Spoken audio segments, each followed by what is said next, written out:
कल ही मुझे जीआरई का इम्तिहान घर में देने का मौका मिला और इस हवाले से मैं अपना एक्सपीरियंस शेयर करना चाहता हूँ क्योंकि बहुत सारे लोग बहुत परेशान हैं, बहुत कंफ्यूज हैं कि घर में जीआरई का इम्तिहान अटेम्प्ट करना कैसा हो सकता है। So let's talk about my experience. सबसे पहले तो ये है कि ये टेस्ट जो था, चूँकि ये ज़ाहिर बात है यूएसए की टाइमिंग्स के मुताबिक हो रहा है या इंटरनेशनल टाइमिंग्स के मुताबिक हो रहा है, तो टाइमिंग में ज़मीन आसमान का फ़र्क है पाकिस्तान की और वहाँ की। तो जो टाइमिंग मुझे मिली थी वो लगभग थी रात के 12 साढ़े 12 बजे। अब आप सब जानते होंगे कि जीआरई का ये टेस्ट जो है ये लगभग साढ़े 4 से 5 घंटे का होता है और टेस्ट स्टार्ट होते होते रात के साढ़े 12 के बजाय 1 बज गए और उसके बाद ये टेस्ट मेरा तकरीबन 6 बजे तक चला क्योंकि बीच में कुछ डिस्ट्रप्शंस भी थी। सो एक बहुत बड़ा इशू ये है जीआरई का इम्तिहान देते हुए कि आपका ये टेस्ट जो होता है वो एक ऐसी टाइमिंग पर होता है, एक ऐसे मौके पर होता है जब आप पर नींद का बहुत ज़्यादा आपके ऊपर नींद बहुत ज़्यादा हावी होती है और नींद के हावी के होने की वजह से आपकी परफॉर्मेंस बहुत ज़्यादा अफेक्ट हो सकती है। आई पर्सनली बिलीव, मैंने पहले भी जीआरई दिया था, I was scoring very good at at the mock exams. लेकिन जब मैंने रियल जीआरई दिया टेस्ट सेंटर में, तो मेरा स्कोर जो था वो मेरे मॉक एग्ज़ाम्स के स्कोर से 10 मार्क्स मेरे कम आए। अब जब मैंने घर में दिया है तो again I was scoring much better in the mock exams, लेकिन अब भी 4 या 5 नंबर मेरे कम आए हैं। सो आई कैन आई फील कि शायद या तो एग्ज़ाम प्रेशर होगा या कहीं ना कहीं एक बहुत बड़ा फैक्टर नींद की कमी भी है क्योंकि एग्ज़ाम से पहले मैं नहीं सोया था। So the tip for you, the advice for you guys is कि अपनी नींद भरपूर पूरी करें। मुमकिन हो तो टेस्ट से चंद घंटे पहले सो लें क्योंकि आपको रात साढ़े 12 बजे का वक्त मिलेगा, टेस्ट स्टार्ट होते होते 1 बज जाएगा और फिर सुबह 6 बजे तक मुसलसल जागते रहना आपके लिए बहुत परेशान कुन हो सकता है। Eight the end of the day it didn't affect my score that bad, but again आपको इस हवाले से ख्याल करना चाहिए। दूसरी चीज़, बहुत सारे लोग टेक्निकलिटीज़ के हवाले से बड़ा परेशान है कि यार क्या क्या टेक्निकल इक्विपमेंट चाहिए, हमें क्या क्या किस किस चीज़ की ज़रूरत है। सबसे पहले तो जी आपको बहुत सारे लाइक मेरा ख्याल ये था, मैं बाकायदा बाज़ार से स्पीकर लेके आया, माइक लेके आया, मुझे लगा पता नहीं क्या क्या चाहिए होगा क्योंकि हेडफोन्स अलाउ नहीं है प्रॉक्टर यू या ईटीएस की गाइडलाइंस के मुताबिक। बहरहाल इन तमाम चीज़ों की ज़रूरत नहीं पड़ती। आपके पास सिंपल सा एक लैपटॉप हो तो आपका काम हो जाता है। आपके लैपटॉप में मुनासिब विंडोज़ हों, गूगल क्रोम का आपके पास कोई ब्राउज़र हो, ये चंद चीज़ें हों, आप जीआरई का टेस्ट आराम से आसानी से अपने लैपटॉप पे दे सकते हैं। एडिशनल इक्विपमेंट की आपको ज़रूरत नहीं पड़ेगी। एक सिलसिला ये है कि प्रॉक्टर यू की वेबसाइट पर, प्रॉक्टर यू वो इदारा है जो जीआरई का इम्तिहान आपका इन्विजिलेट करता है, या प्रॉक्टर यू के नुमाइंदे ऑनलाइन आपको इन्विजिलेट करते हैं, आपको चेक करते हैं कि आप चीटिंग तो नहीं कर रहे या कोई और सिलसिला तो नहीं है। अब सिलसिला ये है जनाब कि प्रॉक्टर यू जो है उनकी वेबसाइट पर ऑप्शन अवेलेबल है कि आप अपने इक्विपमेंट को टेस्ट करें। मैं बार-बार अपने इक्विपमेंट को टेस्ट करता रहा, कभी स्पीकर का मसला आ रहा है, कभी किसी चीज़ का मसला आ रहा है, दैट इज़ व्हाई मुझे एडिशनल स्पीकर्स लेने पड़े। मैंने नए स्पीकर्स के साथ ट्राई किया, माइक के साथ ट्राई किया, लेकिन फिर भी इक्विपमेंट में मसला आ रहा था कि जी आपका इक्विपमेंट ठीक नहीं है। लेकिन टेस्ट इक्विपमेंट के बगैर, स्पीकर के बगैर, माइक के बगैर भी होता है और आपका लैपटॉप का स्पीकर वैसे अगर काम करता है, माइक काम करता है, आप स्काइप पर, ज़ूम पर मीटिंग कर लेते हैं इस लैपटॉप से, तो आपका काम हो जाएगा। आपको अलग से इक्विपमेंट लेने की ज़रूरत नहीं क्योंकि उनकी वेबसाइट पे इक्विपमेंट वैसे ही शो होगा कि जी काम नहीं कर रहा, राइट? अच्छा जी, आपको लैपटॉप चाहिए, लैपटॉप के अलावा आपको क्या चाहिए? ये बात ज़हन में रखें कि आपको रफ़ वर्क करने के लिए पेपर यूज़ करना अलाउ नहीं है। So you need a board like this, एक व्हाइट बोर्ड, और इसके अलावा जो बोर्ड मार्कर्स होते हैं आपको वो यूज़ करने हैं। एक ज़ाहिरी बात है उसमें टेम्परेरी होगी ताकि आप इसको मिटा सकें। बोर्ड को साफ़ करने के लिए भी आप अपने पास पेपर नहीं रखेंगे, आप अपने पास कोई कपड़ा रखेंगे ताकि कोई इश्यू आपको फ़ेस ना करना पड़े। So keep this in your mind. इसके अलावा चूँकि रात भर आपका टेस्ट होना है और अगर आप मेरे जैसे लोगों में से हैं जिनको आधी रात को भूख लग जाती है, तो this can be a problem for you. तो आप अपने रूम में पानी ज़रूर रखिएगा। बहुत ज़्यादा पानी पीने से इज्तनाब इसलिए भी कीजिएगा कि अगर आपको वॉशरूम आना जाना पड़े तो आपके टेस्ट में ख़राबी हो सकती है या आपका टाइम ज़ाया हो सकता है, एंड यकीनन आप ये नहीं चाहेंगे।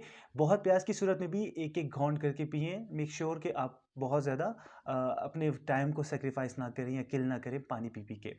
स्नैक्स अपने पास रख लें। रूम में आपको टेबल पे स्नैक्स रखने की इजाज़त नहीं होगी, तो बहरहाल रूम में आपके कुछ ना कुछ होना चाहिए क्योंकि बीच में जब आपको ब्रेक मिलता है तो ब्रेक के दौरान आप स्नैक्स बहरहाल इस्तेमाल कर सकते हैं, आप खा पी सकते हैं। एंड इट्स वेरी इंपॉर्टेंट कि आप खाते पीते रहें ड्यूरिंग द ब्रेक स्पेशली, ताकि आप थोड़ा सा वो आपका एंजाइटी लेवल जो है वो कम हो सके, कंट्रोल हो सके। अच्छा, टेस्ट से पहले आपको क्या करना है, या जीआरई एट होम घर पे होता कैसे है? सबसे पहले तो आपको, जैसे जीआरई की रजिस्ट्रेशन होती है ईटीएस की वेबसाइट पर और आप उसके लिए पे करते हैं, आपको वही रजिस्ट्रेशन का सिलसिला करना है और आपको जीआरई एट होम को का जो ऑप्शन है आपको उसको ऑप्ट करना है। इसके अलावा जब ये हो जाएगा तो आपको एक ईमेल आएगी और उस ईमेल में आपको कहा जाएगा कि प्रॉक्टर यू की वेबसाइट पर जाएं और उस वेबसाइट पे जाके अपना अकाउंट बनाएं। अपना अकाउंट बनाने के बाद आप अपने टेस्ट को स्केड्यूल करें कि आप कब चाह रहे हैं आप टेस्ट दें। तो आपने यही करना है, अपने प्रॉक्टर यू की वेबसाइट से अपने टेस्ट का स्केड्यूल करना है कि मैंने इस तारीख को ये टेस्ट देना है जीआरई एट होम। ये सिलसिला हो जाएगा। इसके बाद आपको प्रॉक्टर यू की तरफ से फिर से ईमेल्स आएंगी। ईमेल्स चेक करते रहना बहुत ज़रूरी है, क्योंकि कोई एक इंपॉर्टेंट ईमेल भी आपने प्रॉक्टर यू की तरफ से मिस की तो आपके लिए बहुत प्रॉब्लम हो सकती है। सो डरा नहीं रहा, बट स्टिल ईमेल चेक वैसे भी करनी चाहिए जिसकी भी हो। तो ईमेल पे बहरहाल आपको एक ब्राउज़र सेंड कर दिया जाएगा और इस तरह की कुछ चीज़ें सेंड कर दी जाएंगी, जिसको या प्रोग्राम सेंड कर दिए जाएंगे, आपने उनको इंस्टॉल कर देना है अपने लैपटॉप पर। क्या होगा उस ईमेल में, फॉर एग्जांपल एक एक्सटेंशन होगी गूगल क्रोम की, जिसके थ्रू गूगल क्रोम की एक्सेस आपको मिल जाएगी और बाकी सारा सिलसिला, सॉरी, प्रॉक्टर यू को गूगल क्रोम की एक्सेस मिल जाएगी और आपके पास ईटीएस का ब्राउज़र आ जाएगा जिस पे एक्चुअली आपने टेस्ट अटेम्प्ट करना होगा, राइट? अच्छा, ये तो था बिफोर टेस्ट। आपके पास गूगल क्रोम हो मुनासिब और उस पर ईटीएस टेस्ट ब्राउज़र साथ में एक अलग से इंस्टॉल हो जाएगा और ये सिलसिला होगा। अब टेस्ट वाले दिन क्या होगा? टेस्ट से पहले की बात तो हो गई। टेस्ट वाले दिन आपको गूगल क्रोम अपना ओपन करना है, टेस्ट से 15-20 मिनट पहले ओपन कर लें। जो गूगल क्रोम की गूगल क्रोम पर बिल्कुल टॉप पर प्रॉक्टर यू का एक निशान बना होगा। प्रॉक्टर यू का जो सिंबल है वो उल्लू है, तो एक उल्लू का निशान बना होगा, आपने उस पर क्लिक करना है, लॉगिन करना है अपनी आईडी और पासवर्ड से। तो प्रॉक्टर यू की वेबसाइट ओपन हो जाएगी या पोर्टल ओपन हो जाएगा। वहाँ बाकायदा टाइमर आ रहा होगा कि आपका टेस्ट स्टार्ट होने में इतना टाइम बाकी है। आपका टाइम जैसे ही कंप्लीट होता है तो आपको ऑप्शन आ जाएगा कि टेस्ट स्टार्ट करें। आप जब टेस्ट स्टार्ट करेंगे तो कुछ छोटे-छोटे चेक्स होंगे और जैसे ही वो छोटे-छोटे चेक्स आप पास करेंगे, नेक्स्ट नेक्स्ट करते जाएंगे, तो एक स्टेज आएगा जहाँ पे आपको कहा जाएगा कि ओके, स्क्रीन शेयरिंग की परमिशन दे दें और साथ में अपनी तस्वीर ले लें जो आपके वेबकैम के थ्रू ली जाएगी, राइट? तो आपने अपने अपने वेबकैम पे अपना जो है फेस एंगल ऐसे रखना है कि आपकी पिक्चर ले ली जाए। इसके बाद आपको कहा जाएगा कि आप अपना पासपोर्ट जो है उसकी पिक्चर सामने रख दें, लैपटॉप के सामने ले आएँ, उसके वेबकैम के सामने। अ, अब मेरे साथ इशू ये हुआ कि अब इस वक्त मैं आई एम बियर्डेड, अब दाढ़ी रखी हुई है, जब पासपोर्ट बना था तब दाढ़ी नहीं थी। तो सिस्टम बहरहाल उनका ये कह रहा था कि जी face is not except recognizable या कोई इस तरह की प्रॉब्लम आ रही थी। सो मैं काफ़ी डर भी गया था कि यार क्या करूँ, अब रात को 1 बजे शेव करूँ दैट वाज नॉट पॉसिबल। तो खैर ये चीज़ इशू नहीं बनी। आगे बताता हूँ वो सिलसिला क्या हुआ। So you don't need to worry at any stage, क्योंकि मैं बहुत ज़्यादा एंजाइटी फील कर रहा था। आपको जीआरई एट होम में टेंशन लेने की बिल्कुल ज़रूरत नहीं है। टेंशन लेने के लिए जीआरई का इम्तिहान खुद काफ़ी है। ओके, ये चीज़ तो मैंने आपके साथ शेयर कर दी है कि आपको वेबकैम पे पिक्चर लेनी है, पासपोर्ट की पिक्चर लेनी है, पासपोर्ट की और आपकी पिक्चर मैच नहीं भी कर रही तो बहुत बड़ा मसला नहीं है। लेकिन इसका मतलब ये नहीं कि आप अपने टेस्ट में किसी और को बिठा सकते, क्योंकि आगे जाके मैनुअल वेरिफिकेशन होनी है इसकी। खैर, इस तमाम प्रोसेस के बाद प्रॉक्टर यू का जो एजेंट होगा उसको आपकी वो आपसे चैट करेगा। वो आपको एक फ़ाइल भेजेगा, आप उस फ़ाइल को या आपके पास प्रॉक्टर यू की तरफ से एक फ़ाइल आ जाएगी। फ़ाइल डाउनलोड करके या उसको ओपन करके एक चैट बॉक्स खुल जाएगा। उस चैट बॉक्स के थ्रू प्रॉक्टर यू का एजेंट जो है वो आपसे कम्युनिकेट करेगा, चैट पे भी, और बाकायदा लाइव आपसे बात भी करेगा। वो आपको देख सकता होगा, आप उसे नहीं देख सकते होंगे। एनी हाउ, ये एजेंट जो है ये आपसे आपकी पिक्चर लेके या जो भी सारा सिलसिला है वो करके इसके बाद आपको कहेगा अपना पासपोर्ट अगेन, या जो भी आपका एनआईसी है।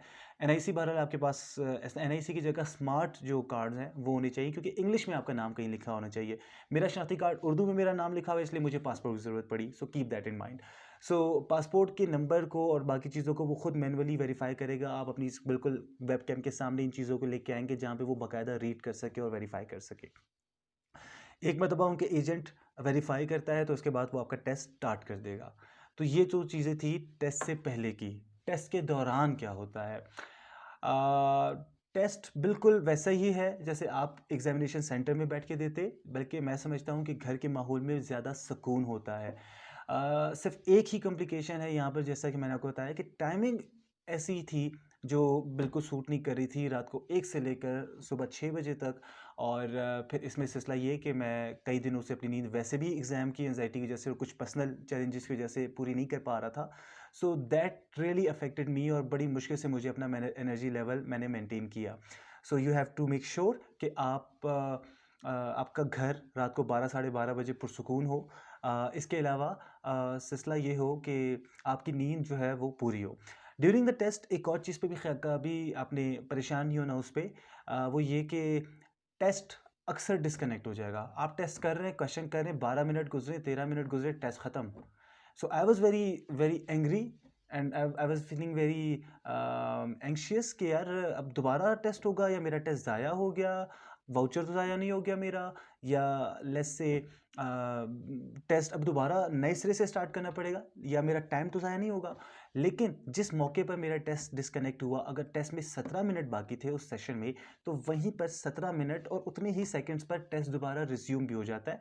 करना ये है कि अगर कोई इस तरह की प्रॉब्लम फेस करनी पड़े तो आपने विंडोज़ का बटन प्रेस करना है। विंडोज़ का बटन प्रेस करने के बाद उनका नुमाइंदा आपसे बात, आपका एक तो चैट बॉक्स ओपन हो जाएगा, उनका नुमाइंदा बाकायदा उनके पास एक्सेस होती है, जिसके थ्रू वो आप उनको पता लग जाता है कि इस बंदे ने कोई बटन प्रेस किया है। या इवन अगर आप अपने लैपटॉप का कंप्यूटर वो सॉरी कैलकुलेटर यूज़ करेंगे तो उनको वो भी पता लग जाएगा। सो आपने सिर्फ और सिर्फ ब्राउज़र की लिमिट में ही जो चीज़ें अवेलेबल हैं आपने उनको यूज़ करना है। सो अगर कोई डिस्कनेक्शन का इशू हो तो विंडो का बटन प्रेस करें, बंदे से बात करें, वो आपको कनेक्ट कर देगा और आप वहीं से कनेक्ट होंगे। हाँ, चैलेंज ये है कि एक तो वैसे ही टेस्ट आधी रात को हो रहा है और उसमें बार बार डिस्कनेक्शन की वजह से आपका टेस्ट अगर 5 बजे ख़त्म होना था तो वो शायद वो 5:30 बजे ख़त्म हो, और आधे घंटे के फ़र्क से ही आपकी एनर्जी लेवल पे अच्छा खासा फ़र्क पड़ सकता है, if you are person like me, right? So ये आप ज़हन में रखिएगा। At the end of the day बहुत सारी प्रॉब्लम्स आपके ज़हन में हो सकता है अब भी हों कि जी टेस्ट में क्या टेक्निकलिटीज़ दिस दैट। आपकी तैयारी अच्छी होनी चाहिए, आपका फ़ोकस सारा का सारा अपनी तैयारी पे होना चाहिए। आपको टेक्निकलिटीज़ पे परेशान नहीं होना। प्रॉक्टर यू के नुमाइंदे बहुत ज़बरदस्त थे, बहुत खुश इखलाक थे, बहुत ही मैं समझता हूँ कि टेक्निकली बड़े साउंड और स्ट्रॉन्ग थे। सो वो कभी भी आपके टेस्ट पर आँच नहीं आने देंगे। ऐसा नहीं होगा कि आपका टेस्ट बीच में रुक गया और बस ख़त्म, आपके पैसे ज़ाया या आपका वक़्त ज़ाया, कोई कहे कि आपने जो क्वेश्चंस अटेम्प्ट किए थे वो ज़ाया, नो। तो जहाँ 5 घंटे का टेस्ट दे रहे हैं, अगर थोड़ी बहुत बीच में डिस्रप्शन होती है, that's not an big issue. So moral of the story, relax रहें, पानी बहुत ज़्यादा मत पिएँ, खाने-पीने के लिए रूम में कुछ ज़रूर रखें, अपने पास व्हाइट बोर्ड या इस तरह का इक्विपमेंट लाज़मी रखें, सिर्फ़ एक मुनासिब सा लैपटॉप काम आ जाएगा, सो एडिशनल इक्विपमेंट की ज़रूरत नहीं होगी, और पुरसुकून रहें क्योंकि ये आपकी परफॉर्मेंस के लिए बहुत ज़रूरी है। थैंक यू सो मच, अपना ख़्याल रखिएगा। अल्लाह हाफ़िज़।